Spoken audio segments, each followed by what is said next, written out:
माता पिता की संपत्ति में बंटवारा करते समय बेटे के अधिकार, नए नियम कानून। सरकार का बड़ा फैसला बेटे का माता पिता की संपत्ति पर तब तक नहीं होगी जब तक जाने न्यू शर्त property right new constitution 2024। Video अच्छा लगे तो लाइक कमेंट और शेयर जरूर करें अपने दोस्तों के साथ। भारत में परिवार और संपत्ति के मामले में हमेशा संपूर्ण रहे हैं। हाल के सालों में माता पिता की संपत्ति पर बच्चों के अधिकारों को लेकर कई बड़े फैसले आए हैं। इन फैसलों ने पुरानी मान्यताओं को बदला है और बेटियों को हक को मजबूत किया है। इस लेख में हम जानेंगे कि सरकार ने हाल में ही माता पिता की संपत्ति पर बेटे बेटी का अधिकारों को लेकर क्या नए नियम बनाए हैं। साथ ही यह भी समझाएंगे कि नियमों का क्या असर होगा और किन हालात में बच्चों को संपत्ति में हक मिलेगा या नहीं मिलेगा। संपत्ति का अधिकार नए नियम 2024। सरकार के 2024 में संपत्ति अधिकारों को लेकर कुछ नए नियम बनाए है। इन नियमों का मुख्य उद्देश्य माता पिता के अधिकार का रक्षा करना और बेटे बेटी के बीच समानता लाना है।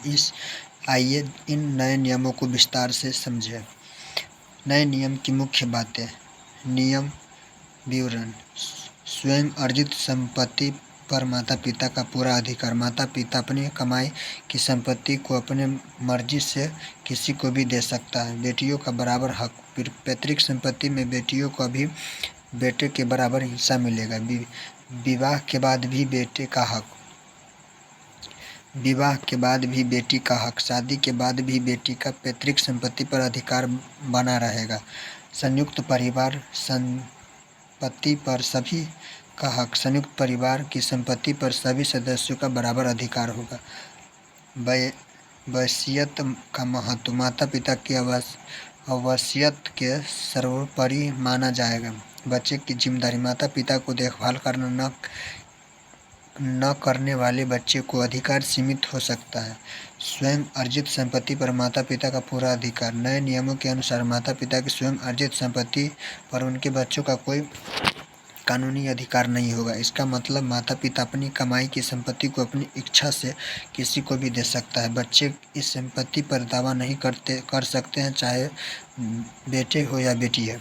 माता पिता चाहे तो अपनी स्वयं अर्जित संपत्ति किसी अन्य व्यक्ति या संस्था को भी दे सकते हैं। यदि माता पिता बिना वसीयत किए मर जाते हैं तो तभी बच्चे को यह संपत्ति मिलेगी। यह नियम माता पिता के अधिकारों की रक्षा करता है और उन्हें अपनी कमाई की संपत्ति के बारे में निर्णय लेने की आज़ादी देती है। वीडियो दोस्तों के पास शेयर करें। बेटियों को बराबर हक का। नए कानून के तहत पैतृक संपत्ति में बेटियों को भी बेटों के बराबर हिस्सा मिलेगा। मुख्य प्रावधान है। बेटियों को पैतृक संपत्ति में बराबर हिस्सेदार माना जाएगा। बेटी अपने पति की संपत्ति में से अपना हिस्सा मांग सकती है, भले ही उसके भाई का विरोध करें। यदि पिता ने अपनी जीवित अवस्था में संपत्ति का बंटवारा कर दिया तो बेटे का उसने फैसले को चुनौती दे सकती है। बेटी अपने हिस्से की संपत्ति को बेच सकती है या किराए पर दे सकती है। यह नियम बेटियों के अधिकार में मजबूत करता है और उन्हें आर्थिक रूप से स्वतंत्र बनाने में मदद करता है। विवाह के बाद भी बेटी का हक।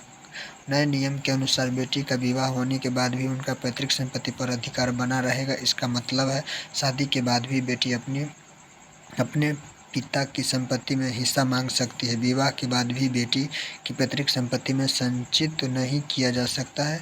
बेटी की शादी के बाद भी उससे पैतृक संपत्ति में बराबर हिस्सेदार माना जाएगा। यह नियम बेटी के लिए बहुत महत्वपूर्ण क्योंकि इससे उनके आर्थिक अधिकार सुरक्षित होते हैं।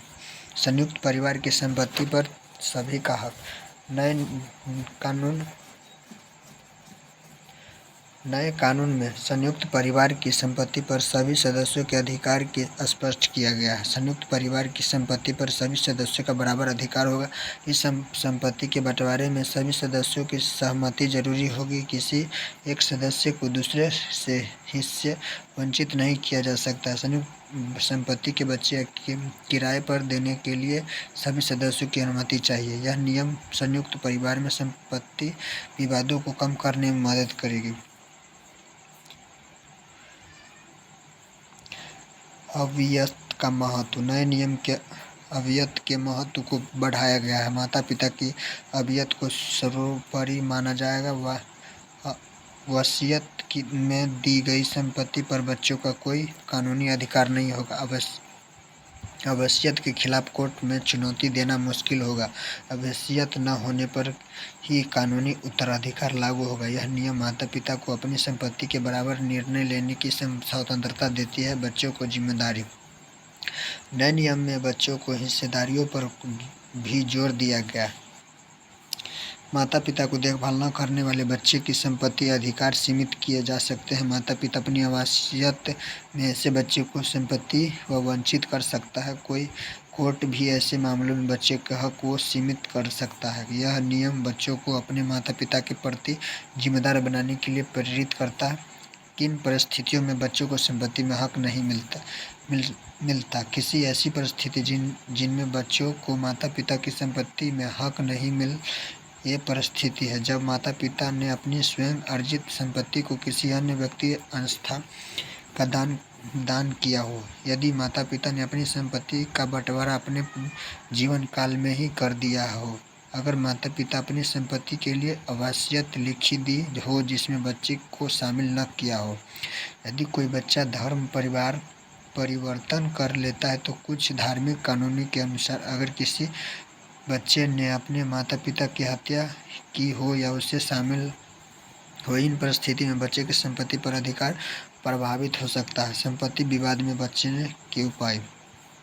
परिवार में संपत्ति को लेकर विवाद होना आम बात है। इन विवादों से बचने के लिए कुछ उपाय है। माता पिता को अपनी संपत्ति का स्पष्ट बंटवारा करना चाहिए।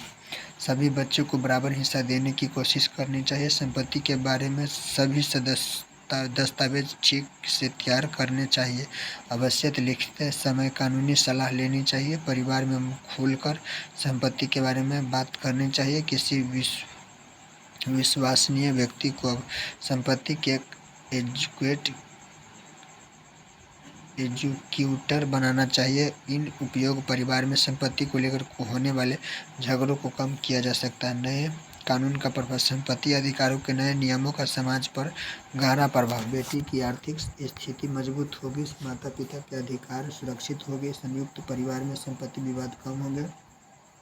वृद्ध माता पिता को देखभाल बेहतर होगा। समाज में लैंगिक समानता बढ़ेगी। संपत्ति से जुड़ी कानूनी मामले कम होंगे। इन बदलावों से समाज में संपत्ति को लेकर एक नए दृष्टिकोण विकसित होगी। संपत्ति कानूनी का इतिहास। भारत में संपत्ति कानूनी का एक लंबा इतिहास है। प्राचीन काल में संयुक्त पुरुषों के नाम पर ही होती थी।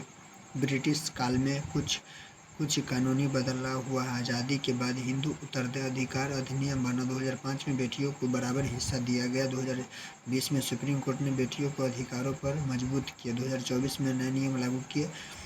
यह लेख सामान्य जानकारी के लिए हालांकि दी गई है। जानकारी सही है लेकिन कानूनी मामले में हमेशा किसी योग्य वकील की सलाह लेनी चाहिए। संपत्ति के मामले जटिल हो सकते हैं अगर हर केस अलग होता है। इसलिए अपने मामले के लिए व्यक्तिगत कानूनी सलाह लेना सबसे अच्छा रहता है। वीडियो अच्छा लगे तो लाइक कमेंट और शेयर जरूर करें अपने दोस्तों के पास। जय हिंद जय भारत।